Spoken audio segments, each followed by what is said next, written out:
Okay okay okay.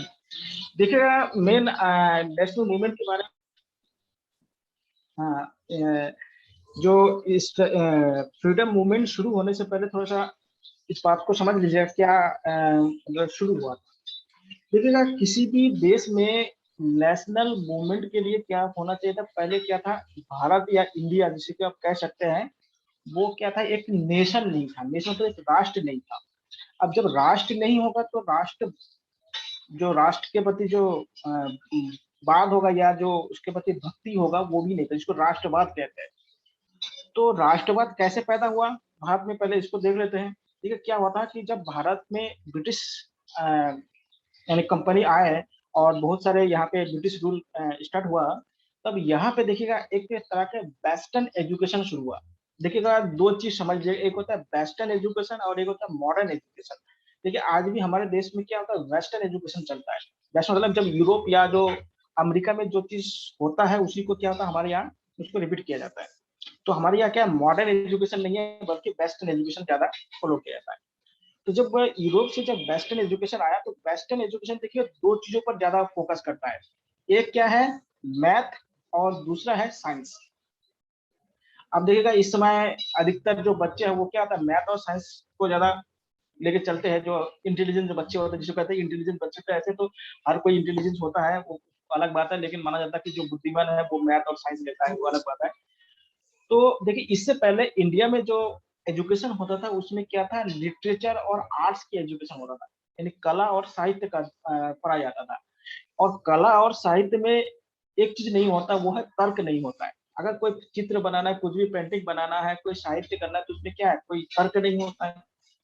लेकिन science और math जब इंडिया में आया तो क्या हुआ, तर्क, यानी तर्क मतलब रीजनिंग शुरू हो। जैसे आप रीजनिंग भी पढ़ते होंगे, बहुत सारे एग्जाम में आता है, तो रीजनिंग यानी ये तर्क जब शुरू हुआ, तो तर्क शुरू हुआ तो क्या होगा, ये जब एजुकेशन, आप जानते हैं बहुत सारे ईसाई मिशनरी भारत में आए थे, और ईसाई मिशनरी जब भारत में आए थे तो अधिकतर जो जहां जहां पे कंपनी का अपना एडमिनिस्ट्रेटिव ऑफिस था उस आसपास क्या है, लोगों को मिशनरी आया तो क्या था, उनसे क्या होता है, वहां के जो मिडिल क्लास है, देखिएगा, किसी भी देश में या किसी भी सोसाइटी में कुछ भी बदलाव होगा तो बदलाव का मुख्य जो धारा होता है वो मिडिल क्लास होता है, यानी जो मध्यम वर्ग होता है।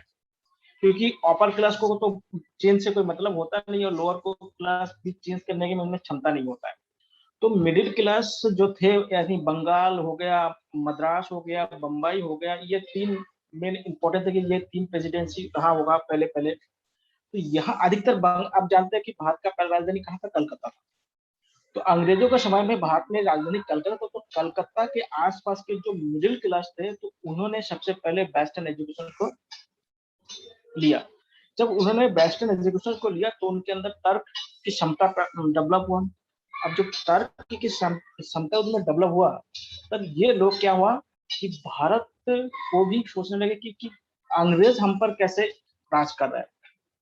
ठीक है, तो जब ये सोचने लगे तो बहुत सारे जो बुद्धिजीवी लोग थे उस समय के, तो उन्होंने सोचा कि हम भी क्या है, एक ऑर्गेनाइजेशन बनाए, यानी संगठन बनाए, और जिसके माध्यम से भारत को धीरे धीरे, या पहले देखिए, पहले जब ये संगठन बन रहे थे तो इस संगठन का उद्देश्य ये नहीं था कि अंग्रेजों को यहाँ से हटाना था।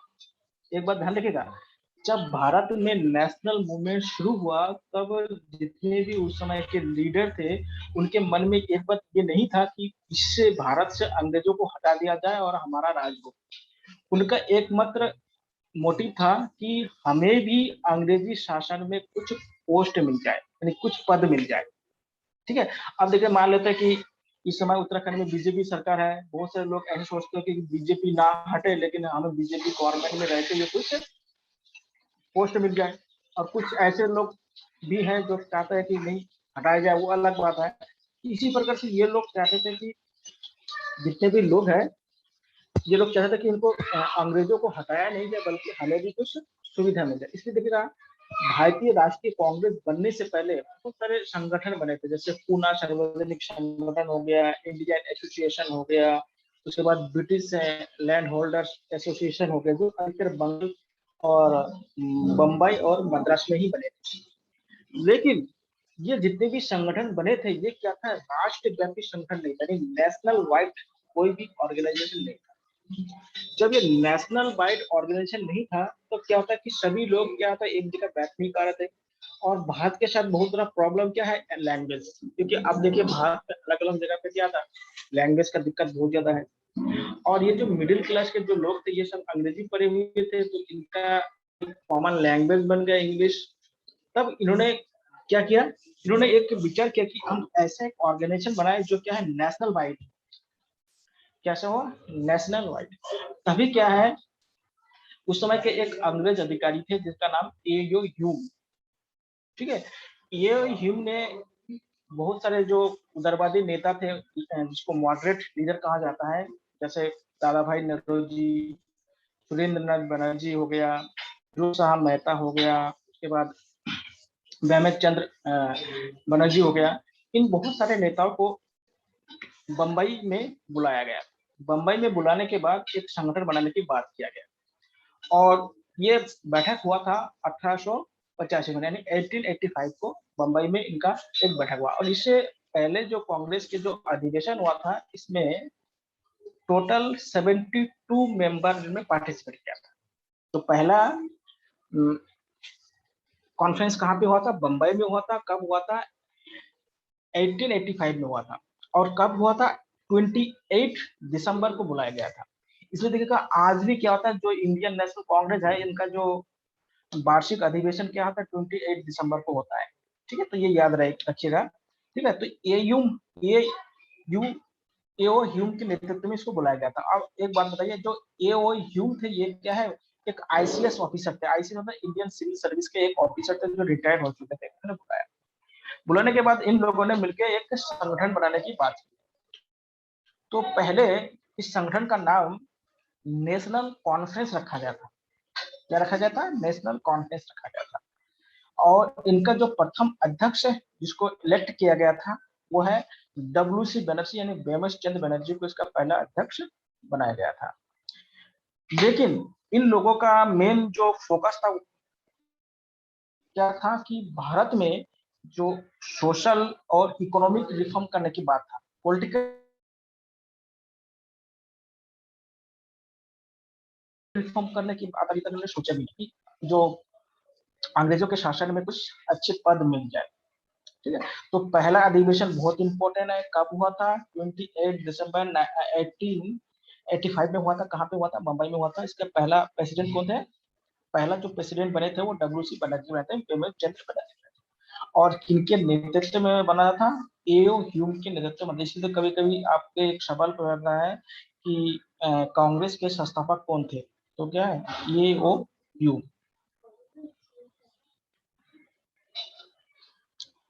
ठीक है, उसके बाद देखिए क्या हुआ कि एक सवाल और पूछ रहा है कि जब इंडियन नेशनल कांग्रेस बन रहा था तो उस समय गवर्नर जनरल कौन थे भारत में। तो ये भी बहुत इंपॉर्टेंट चीज है। उस समय लॉर्ड डॉफ्रिन क्या था, भारत में गवर्नर जनरल थे, लॉर्ड डॉफ्रिन। ठीक है, लॉर्ड डॉफ्रिन के उस समय गवर्नर जनरल थे। लेकिन अब देखिएगा ये पहले जो इनका जो नाम रखा गया था नेशनल कॉन्फ्रेंस रखा गया था। लेकिन जब इसका सेकेंड कॉन्फ्रेंस हुआ था कलकत्ता में, यानी 28 दिसंबर 1886 में इसका सेकेंड कॉन्फ्रेंस हुआ था, कलकत्ता में हुआ था। और उस समय कलकत्ता कहते थे, इसमें उसका कोलकाता कहते हो अलग बात है, उसमें कलकत्ता कहते थे। तो कलकत्ता में हुआ था और कलकत्ता में इनके अध्यक्ष चुने गए थे, दादा भाई नौरोजी को चुना गया। तो दादा भाई नौरोजी ने नेशनल कॉन्फ्रेंस के नाम को बदलकर इंडियन नेशनल कांग्रेस कर दिया गया था। अगर आपसे क्वेश्चन पूछा जाए कि भारतीय राष्ट्रीय कांग्रेस का नामकरण किसने किया था, तो किसने किया था, दादा भाई नौरोजी ने किया था। एक बार ध्यान रखिएगा, दादा भाई नौरोजी का था। और एक क्वेश्चन दादा भाई नौरोजी से बहुत बार क्वेश्चन पूछा था, वो भी आप लोगों से थोड़ा शेयर कर देता हूँ। आप लोगों ने सुना होगा great old man of India, यानी भारत के महान बायोवृद्ध व्यक्ति। तो दादा भाई नौरोजी को क्या है, great old man of India भी कहा जाता है। दूसरी बात आप लोग जानते हैं कि जो इकोनॉमी पढ़े हमको मालूम होगा, एक होता है पर कैपिटल इनकम, प्रति व्यक्ति आय। जो दादा भाई नौरोजी है वो पहले भारत के पहले व्यक्ति है जिन्होंने पर कैपिटल इनकम का क्या है गणना किया था। पर कैपिटल इनकम का क्या है गणना भी किया था। उस समय जब किए थे तो 1886 में किया था। उस समय भारत में जो पर कैपिटा इनकम क्या था, 20 रुपीज था, 20 रुपए था। ठीक है, तो ये भी बहुत इंपॉर्टेंट चीज है। और एक बात ध्यान रखिएगा, दादा भाई नौरोजी पहला भारतीय है जो ब्रिटिश पार्लियामेंट के लिए चुना गया था। ये क्वेश्चन बहुत बार पूछा गया था कि पहला इंडियन, फर्स्ट इंडियन, हुई द फर्स्ट इंडियन जो क्या है ब्रिटिश पार्लियामेंट में इलेक्ट हुआ था, तो दादा भाई नौरोजी। तो सेकंड में कौन बने थे? इस सेकंड में दादा भाई नौरोजी अध्यक्ष बने थे। कहाँ पे हुआ था? कलकत्ता में हुआ था। कब हुआ था? 28 दिसंबर 1886 में हुआ था। और इस अधिवेशन में जो उस समय गवर्नर जनरल लॉर्ड डफरिन थे वो भाग लिया था। ये क्वेश्चन बहुत बार पूछा गया था कि कांग्रेस के किस अधिवेशन में गवर्नर जनरल पार्टिसिपेट किया था। तो गवर्नर जनरल किस अधिवेशन में पार्टिसिपेट किया था? कलकत्ता का अधिवेशन। ठीक है, और ये क्या था? सेकेंड कॉन्फ्रेंस इसमें बुलाया गया था, और इनका नाम इसी में बदल दिया गया था भारतीय राष्ट्रीय कांग्रेस। अब देखिएगा इसका जो थर्ड जो कॉन्फ्रेंस हुआ था वो हुआ था मद्रास में। ठीक है, तो मद्रास में इसका थर्ड कॉन्फ्रेंस हुआ था, और इस कॉन्फ्रेंस कब हुआ था? 28 दिसंबर 1887 को हुआ था। और इस कॉन्फ्रेंस में भारतीय राष्ट्रीय कांग्रेस के जो प्रेसिडेंट चुने गए थे उनका नाम था बदरुद्दीन तैयब जी। तो बदरुद्दीन तैयब जी फर्स्ट मुस्लिम है जिनको भारतीय राष्ट्रीय कांग्रेस का अध्यक्ष चुना गया था। बहुत बार पूछा गया है सवाल कि पहला मुस्लिम कौन थे जो भारतीय राष्ट्रीय कांग्रेस के अध्यक्ष चुने गए थे, तो वो कौन थे? आपका बदरुद्दीन तैयब जी। ठीक है, और कब हुआ था? 28 दिसंबर 1887 को हुआ था। कहाँ? मद्रास में। मद्रास मतलब इस समय मद्रास का वर्तमान नाम क्या है? चेन्नई। ठीक है, ध्यान रखिएगा, मद्रास का जो वर्तमान नाम है वो क्या है? चेन्नई है। ठीक है, जो इस समय तमिलनाडु के राजधानी है। ठीक है, तमिलनाडु का राजधानी जो इसका।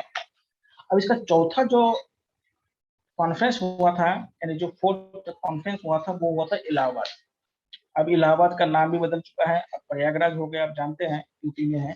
ठीक है, तो इलाहाबाद में हुआ था, और इलाहाबाद में जब कॉन्फ्रेंस हुआ था 28 दिसंबर 1888 को हुआ था। और इस कॉन्फ्रेंस में जॉर्ज यूले को भारतीय राष्ट्रीय कांग्रेस का अध्यक्ष बनाया गया था।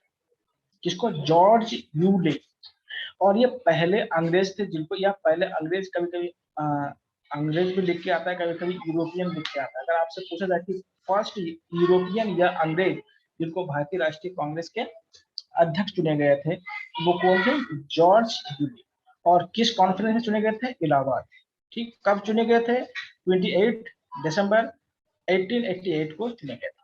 तो ये जो भारतीय राष्ट्रीय कांग्रेस के जो पहले के जो 4 अधिवेशन है, बहुत क्वेश्चन है इनमें से, हर साल क्वेश्चन बनते हैं, ये बहुत इंपॉर्टेंट है। तो इन 4 कॉन्फ्रेंस का हम लोग इसको एकदम रट जाइएगा। पर एक बार फिर से आपको रिविजन करवा देता हूँ। देखिए, पहले हुआ था आपका बम्बई में हुआ, अध्यक्ष कौन से? W C Banerjee. ठीक है, और उस समय गवर्नर जनरल कौन थे? शस्ताफा यू। दूसरा हुआ था कलकत्ता में, अध्यक्ष कौन थे? आपके दादा भाई नौरोजी। ठीक है,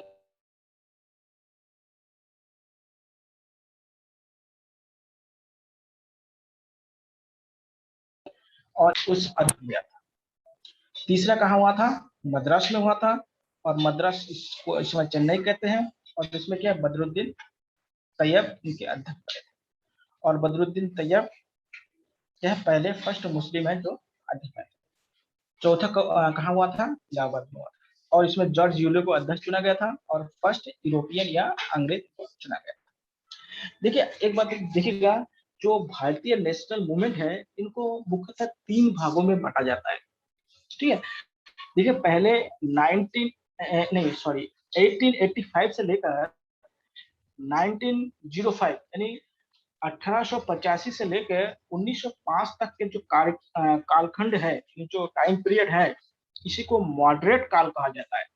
मॉडरेट मतलब उदारवादी। इसमें अधिकतर जितने भी कांग्रेस के लीडर थे उदार थे। उदार मतलब क्या होता है कि ये लोग कोई मास मूवमेंट यानी जन आंदोलन नहीं किया।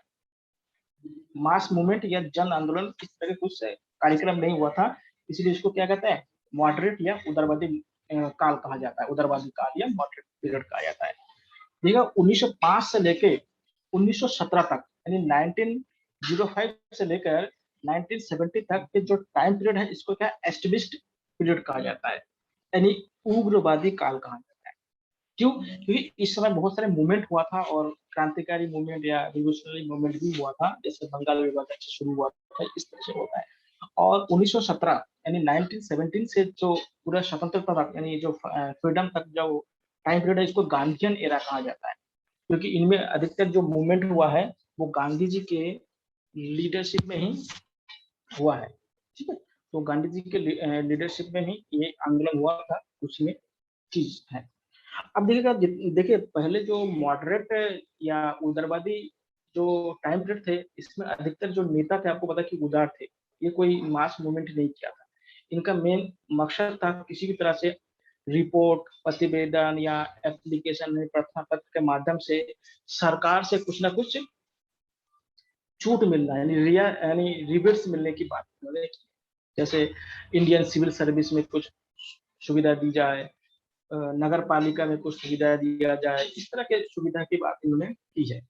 लेकिन इनमें जो लीडर थे उन्होंने एक बात बहुत बढ़िया किया है, क्योंकि इन लीडरों ने सबसे पहले ब्रिटिश गवर्नमेंट के आर्थिक नीतियों का आलोचना सबसे पहले किया। अगर आपसे पूछा जाए कि ब्रिटिश आर्थिक नीति यानी इकोनॉमिक पॉलिसी का जो क्रिटिसाइज सबसे पहले किस पीरियड के लोगों ने किया था, वो है आपका मॉडरेट लोगों ने किया है। आप लोगों ने एक पुस्तक का नाम सुना होगा, on British rule in India, दादा भाई नौरोजी का बहुत ही फेमस पुस्तक है। उन्होंने इसमें बताया था कि किस प्रकार से अंग्रेज यानी ब्रिटिश गवर्नमेंट भारत से जो धन का निकासी कैसे करते हैं, जो मनी है उसका फिल्ट्रेशन कैसे इंग्लैंड में करते थे। आप लोगों ने एक बहुत ही फेमस स्टेटमेंट सुना होगा कि अंग्रेज एक ऐसे स्पंज की तरह काम करते थे, स्पंज की तरह काम करते थे, जो गंगा नदी से पानी को सोखते थे और टेम्स नदी पे लेके उसको छोड़ते थे। अब जानते हैं भारत में गंगा नदी है और लंदन क्या है, टेम्स नदी किनारे पे बसा हुआ है। और देखिए इस पीरियड में अधिकतर जो नेता थे उनके नाम देखिए आपको बताया था, दादा भाई नौरोजी हो गया, रमेश चंद्र बनर्जी हो गया, सूर्य नगराजी हो गया, आनंद मोहन बोस हो गया, उसके बाद फिरोज शाह मेहता हो गया, तैयब जी हो गया, उसके बाद आपका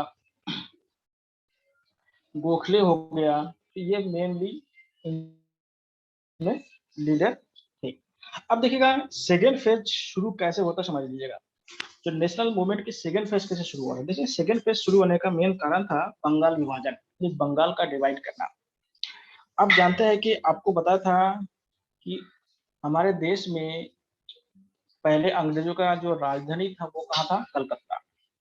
और कलकत्ता में राजधानी होने का कारण क्या था, वहाँ पे वेस्टर्न एजुकेशन प्राप्त करने वाले लोग भी क्या था, ज्यादा थे, क्योंकि वहाँ पे मिशनरी काम कर रहे थे। ठीक है, तो मिशनरी काम कर रहे थे जब, तभी क्या था कि वहाँ पे धीरे धीरे लोगों ने क्या है एजुकेशन शुरू कर दिया। और एजुकेशन शुरू करने पर उसमें क्या है तर्कवाद आ गया, रीजनिंग आ गया, तो वो अंग्रेजों से को देश से बाहर करने की बात सोचने लगे। और जब उस वहां पे इस तरह के मूवमेंट शुरू शुरू होने लगे तो अंग्रेजों को डर लगने लगे कि अगर बंगाल एक जैसा रह जाएगा तो क्या होगा, यहाँ पे रूल करना क्या होता है धीरे कठिन हो जाएगा। तभी अंग्रेजों ने या उस समय के ब्रिटिश सरकार ने ये सोचा कि बंगाल को क्या है डिवाइड किया जाए। देखिएगा 1905 से पहले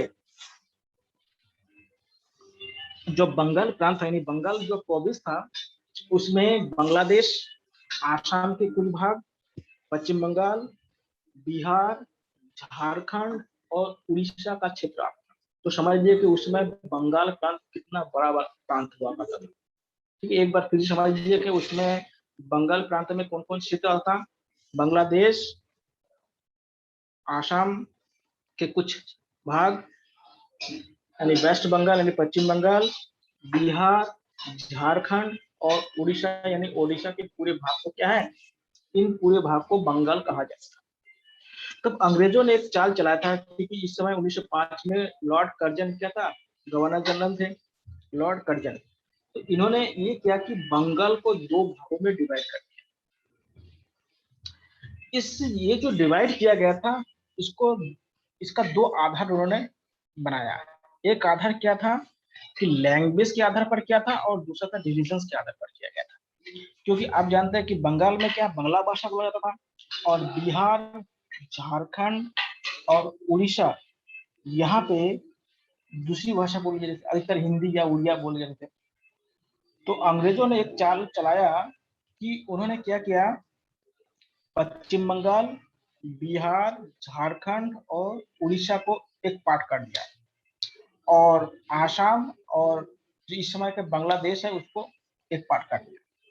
तो देखिएगा, मेनली अधिकतर जो बुद्धिजीवी क्या था, कलकत्ता में थे, कलकत्ता में पश्चिम बंगाल वाला क्षेत्र।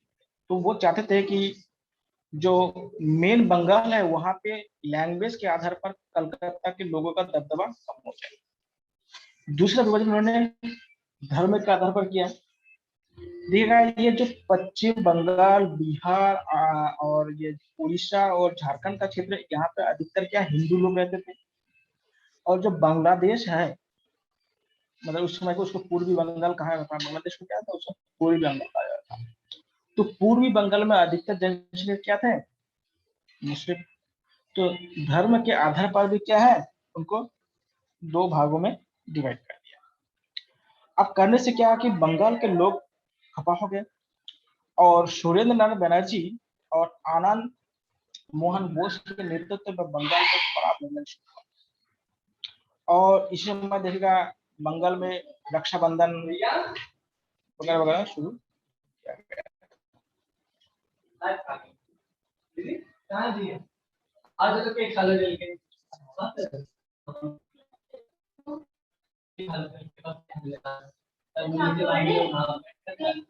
हाँ, फिर डिवाइडेड शुरू हो गया।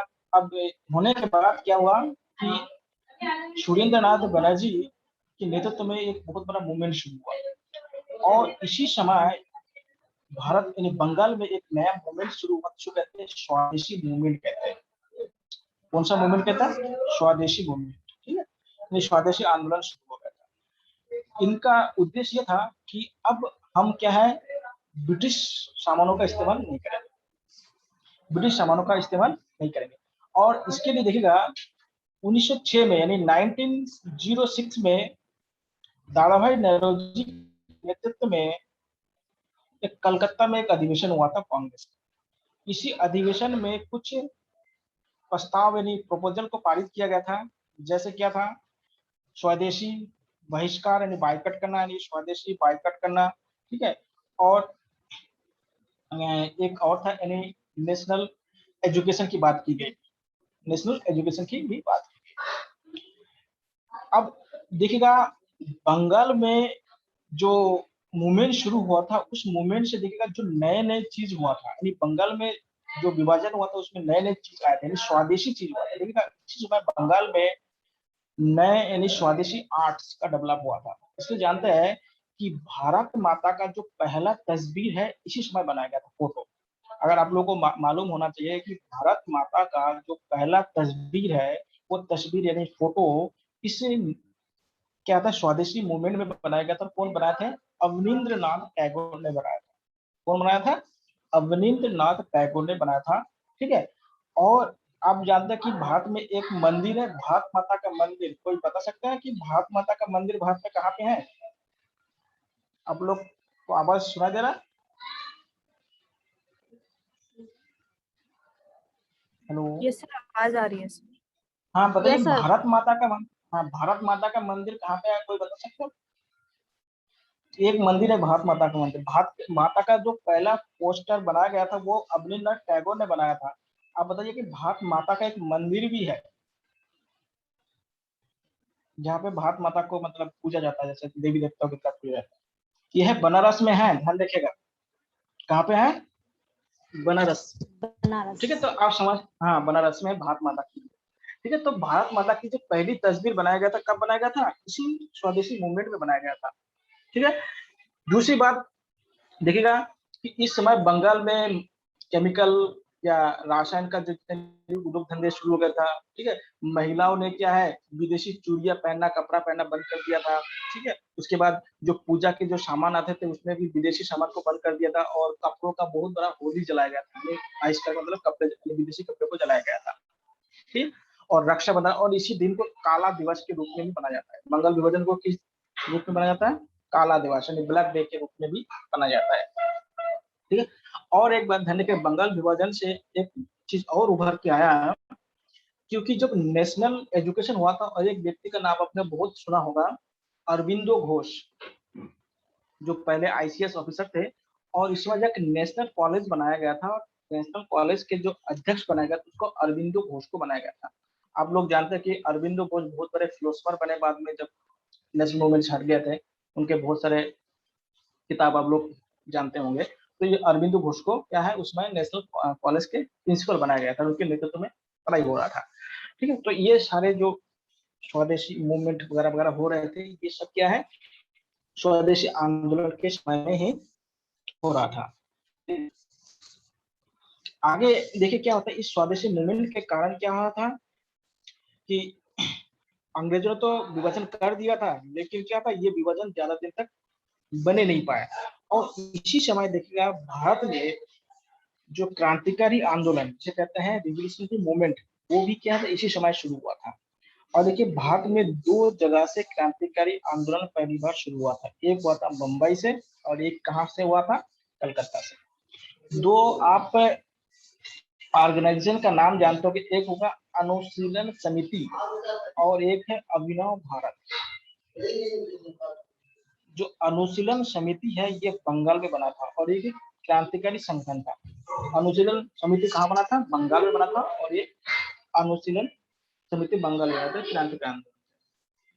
और इसमें बहुत सारे क्या है, अरविंद घोष का प्रमोद मित्र हो गया, उसके बाद दागा जतीन हो गए, बहुत सारे लोग इसमें शामिल थे। ठीक है। और दूसरा शुरू हुआ था आपका काम। हेलो। हाँ हाँ हेलो सर, अब 4 मिनट बचे हैं क्लास ओवर होने के, तो मैं चाहूंगा कि आज की क्लास को आप समाप्त करें। मतलब कि थोड़ा जो आपने पढ़ाया है उसको अगर आप चाहो तो थोड़ा सा बच्चों से डाउट्स पूछने हैं वो पूछ हाँ हाँ सकते हैं ठीक आपसे, ठीक है ना? फिर 4 मिनट ठीक बाद ये क्लास हाँ ओवर हो तो जाएगी ना हमारी। हाँ ठीक है।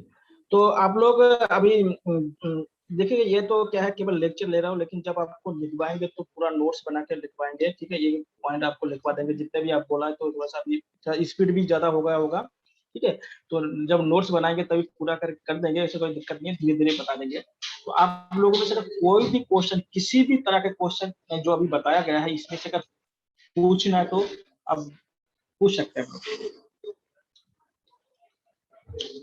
सर 1905 से 1917 तक का जो टाइम, जैसे 1885 से 1905 तक का तो मॉडरेट कहलाया था, लास्ट वाला हाँ, गांधीयन कहलाया था, बीच वाला क्या कहलाया था सर? एक्टिविस्ट कहते हैं, एक्टिविस्ट या उग्रवादी, एक्टिविस्ट या उग्रवादी का काल कहा जाता ठीक है है। उग्रवादी सर। अच्छा, जिसमें जो बहुत बंगाल, बड़ा रिवोल्यूशन। जी हाँ जी जी, बताइए। बताइए जो भी सर क्वेश्चन जब पूछे। बंगाल, हाँ सर, जब बंगाल का जो डिवीजन हुआ, एक तो लैंग्वेज के बेसिस पे हुआ, दूसरा सर रिलीजन के बेसिस पे हुआ था। हाँ, धर्म धर्म के आधार पर। क्योंकि आपको पता ना कि जो ठीक है। इस समय का बांग्लादेश ना, उसको उसमें पूर्वी बंगाल कहते थे।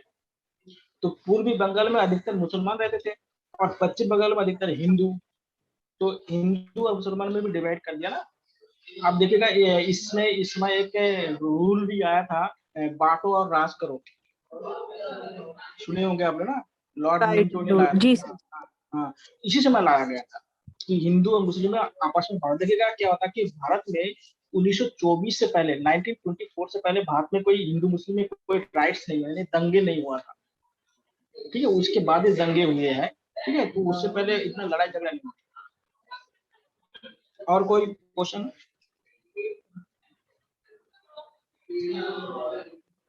हेलो।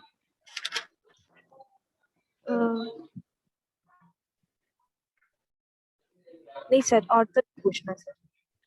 जो भी देखिए, आज अगर नहीं पूछेंगे तो कल भी पूछ सकते हैं, ऐसे कोई मतलब प्रतिबंध नहीं है कि कभी भी पूछ सकते हैं। ठीक है। और ज्यादा दिक्कत होगा तो ये ग्रुप बने हैं, ग्रुप में भी आप मैसेज कर सकते हैं कि ये क्वेश्चन का समाधान बता दीजिएगा, तब भी हम बता देंगे। लेकिन पूछिएगा, जितना पूछेंगे उतना आपको आएंगे। आप जानते हैं, आप सब पढ़े लिखे हैं, आपको पता नहीं क्या हो सकता है।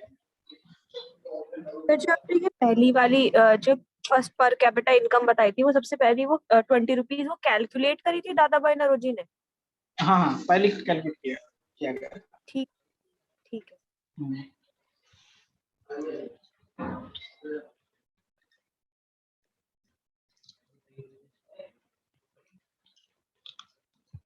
सर जो कांग्रेस जब बनी थी तो उस समय पे जो गवर्नर जनरल थे उनका नाम सर एक बार दोबारा बता दीजिएगा। लॉर्ड लॉर्ड डॉफरिन से स्पेलिंग क्या है? डॉफरिन DAF DKF REEN अच्छा REEN डॉफरिन DKF REEN। हाँ N ठीक है सर।